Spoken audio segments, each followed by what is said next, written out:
I want to tell you guys a little story that taught me some hard lessons. This is me 16 years ago when I was incredibly naive about people and what they're capable of. I've been silent long enough, and it's time to tell my story, starting right here. This very room is where I met people I thought were my friends for the first time. It was October 31st, 2009, an hour before my sisters and I were to go back home. This was a youth event I was invited to by my sister's friend. I used to hang out over there against the wall before it was time to eat. I had a lot of social anxiety and didn't know what it was. A group of people close to my age walked in from another event across the street. I wasn't even looking to talk to anyone at this time. I was just waiting to go home. Hi, I'm Quinn. What's your name? I'm Kara. Nice to meet you. I won't use their real names, of course. A few people from my past still check my social media. I met his group, and in just 6 months, we were all friends doing everything together. Mostly me and Renee. Everything was going great for about 7 months. That would have landed us in May, so let me tell you what happened in April. We all did what normal friends do, like play games, watch movies, go hiking and camping and shopping. During this time, I thought maybe Quinn might have liked me a little bit. This is because he did 3 things that I wasn't used to anyone doing. He always shared his stuff with me, including food, which I thought was unusual. But I wasn't complaining. It was nice. Also, on day 1 of us meeting, not only was he hyper busy, but he exited the wrong door when we were leaving to go home. Mind you, he looked right at me while doing so. He even looked a little embarrassed but laughed anyway and looked at me and waved on the way out the right door. I mean, come on! What would a non-properly socialized person think? And lastly, I was the first person he said hello to whenever our group got there early. So around the 1st of April, I asked Renee to ask Quinn if he likes me so I'd know how to move. While Renee and I were talking, I had paused and looked around the room. OMG, do you like him? Who? You know who? Do you like him? I never once said that or think about it. Why? Does he like me or something? We could find out. Do you want me to ask? I don't know. If you do, he may not want to be my friend anymore. Plus, it will look like I put you up to asking. Oh, I ask him stuff like that all the time. He's my best friend. Mind you, Renee offered to ask first, so I asked her to say something specific. Okay, well, if you do, please just say in these words, what do you think about her? Just that. Because if you say, do you like her? Then he's gonna think something's up. Okay, I can do that. It took her a week to ask him, so during that time, other things were going on. Now I'm gonna pause and talk a minute about someone else because it's crucial to this story. I previously would talk to this guy, Zach, and sometimes another dude named Austin. But only after the incident I'll talk about did I really sit down and get to know Austin. They both treated me as if I was their little sister, and it was so nice to talk to them, especially Zach. Everyone nicknamed him Kirk because he looked like the 2009 Captain Kirk. We would talk the entire time and hang out from the time we got to our events to the time we left. Keep this in mind when I talk about the later incidents. I talked to him and Renee more than anyone else. Zach and Austin knew I was anxious, and they always made sure I was okay. Unfortunately, just as I thought we were going to be the best of friends, he hit us all with news that he was leaving the state to go live elsewhere. Don't worry, guys. I'll come visit.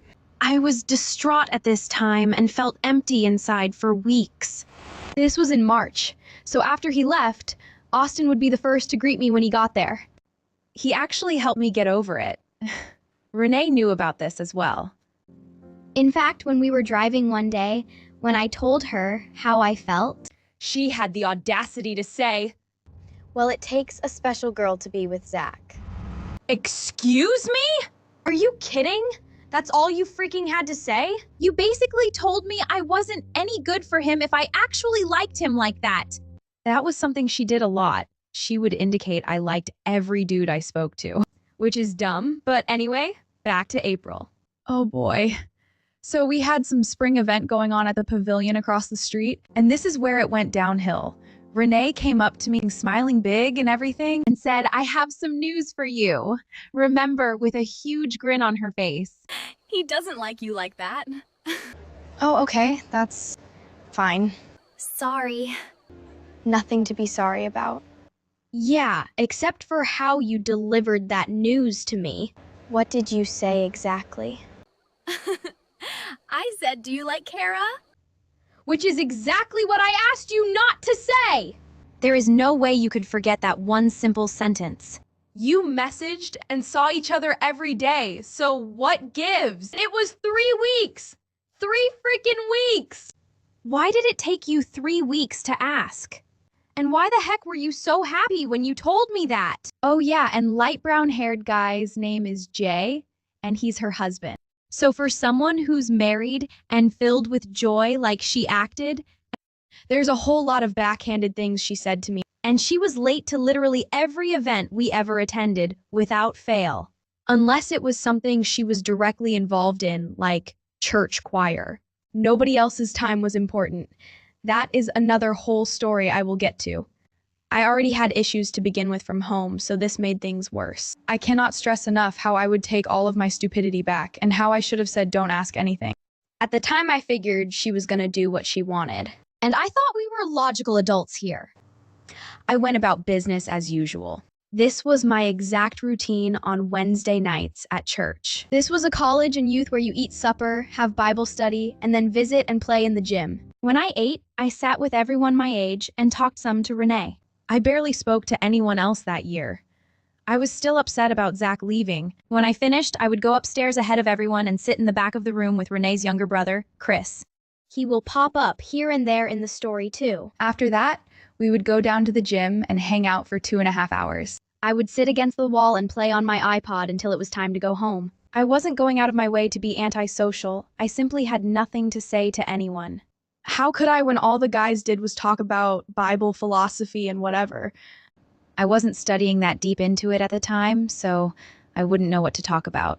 Looking back now, after I learned a crap ton of things people don't talk about, I'm pretty sure they barely knew what they were talking about half the time. Jay and Quinn were in seminary college, so they thought that made them better than the rest of us. Only Jay wasn't nearly as bad about it then as he is today. They're not the only ones. A lot of people will go and act like that. And the girls would sit and talk about people they knew that I did not. So why sit in a circle staring at people talking when I could just listen to music or something? Plus, no one ever noticed I was there until I disappeared for an hour. But yeah, that was all I did until I started getting to know some of the younger people. And they were pretty cool. The teenagers always wanted me and my sisters to play with them. So the rest of the year went by and I was okay. And the next February, Zach came back to visit. And just in time too, because my youngest sister and I were taking guitar lessons from Jay. We were to perform a song with the band, so he'd get to see me play. I forgot the details, but Quinn wasn't happy about this.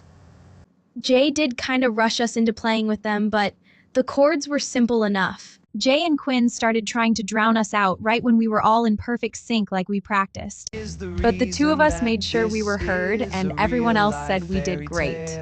I know some of you would have left as soon as red flags started popping up, but I was clueless at the time. Nothing major really popped up for a while. We had other fun events and hung out at each other's houses. Now get this, anytime I wasn't paying much attention to him, he'd want to talk to me.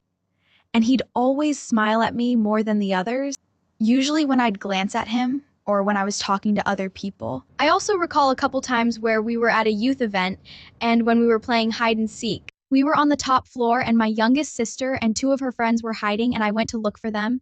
And Quinn came out of nowhere, smiling big, and asked, "Looking for somebody?" I said, "Yeah, my sister. Aren't you playing?" And he didn't say anything. He just kept staring at me smiling and went downstairs. I knew what that was about. That translated to, "I know." Or at least he thought he did. So the next few months passed, and it was now June 2011.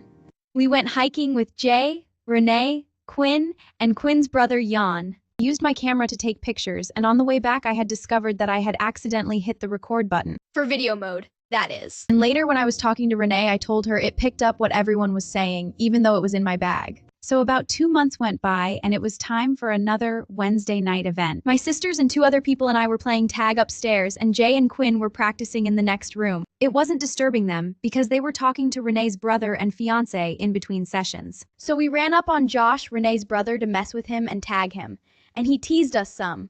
After a good minute of us all running around, Jay came running up to me in the hall. I thought he was going to join us, but instead he hit me with, Kara, were you spying on him? I was very calm in my response, but it felt like my stomach dropped to the floor. "No, why would you think that? I've been running around up here playing tag with my sisters and teasing Josh." Well, that's a weird, odd response. How is it odd? It's what we've been doing for the past hour. Ask anyone up here.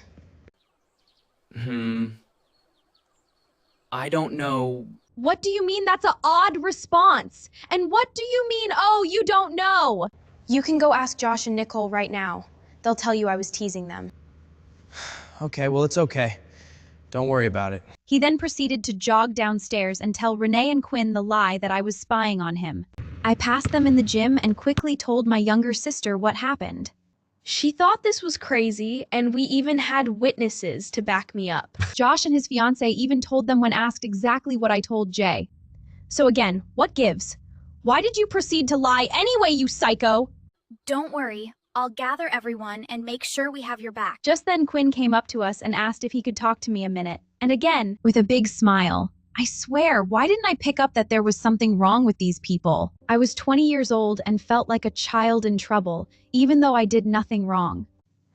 To be honest, I don't remember much of the conversation. I wasn't fully recovered from shock, so my brain was in and out of reality. I do remember explaining everything and trying to set the record straight. I said, "Did Josh not tell you we were just playing around upstairs?" And guess what he said? Oh, no, he did. He told me you guys were playing tag. Okay, so why are we all still having this conversation? Exactly. Jay didn't believe his wife's brother, not to mention the fact you both were also in the same room. And why would I try spying on someone out in the open like that anyway? That is so stupid! What's even dumber is that the big doors to that practice room were open, so you could see everything in that part of the hallway. It just looks so bad. You recorded our conversation. It was an accident, dumbass. Yeah, so Quinn threw a few verses at me and called me a stalker anyway. He said he forgave me, but like for what? So I decided to just say I was sorry it looked that way and honestly don't remember anything else. Now, one day much later, I found out he pulled this with another girl. We were sitting in the gym one day and somehow that came up. Apparently this poor girl at another church had a crush on him. This was 2 years prior. The way Jay, Quinn, and Renee's cousin, who later joined the group, talked. They mocked her and called her a stalker. So later I asked Renee what all she did. So did she constantly message and threaten him? No, nothing like that. Did she follow him to his house or work? Nope. Then what did she do that they're all making fun of her for? Oh, she just followed him around the church and talked a lot. That's it? Yep, pretty much. Renee, that's not stalking. These people were far more clueless than I was about life, and that's really saying something. Apparently what brought up this conversation was someone had flirted with Quinn or something during the week. From what I gathered, it's a horrendous crime for anyone to like this dude. Oh my gosh, which brings me to this next girl he said stupid stuff to.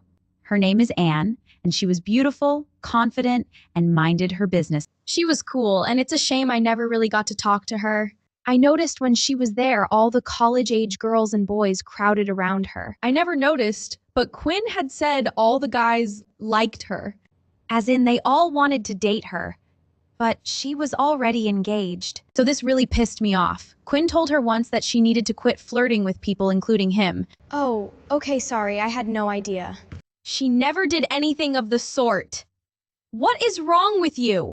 Every girl who talks to you doesn't want to date you, you twit. So for about a month, I avoided Quinn as much as I could. I started to see just how delusional and self-righteous he was.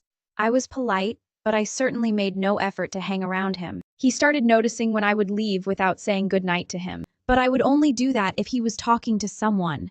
I wasn't going to hang around all night. There was one night where he comes running outside to the parking lot as I was going to my car.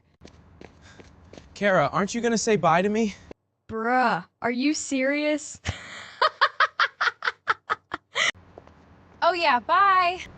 What? Are you avoiding me? No, it's time to go home and you were in deep conversation. I'll see you guys next week. Good night, Kara. I swear, first you had the gall to call me a stalker and now you chase me out the door just to say bye? You need help, sir. I'll continue this saga in a part 2 because trust me, it only gets worse. Like and subscribe if you want to hear the monthly tea I dish out about my experiences.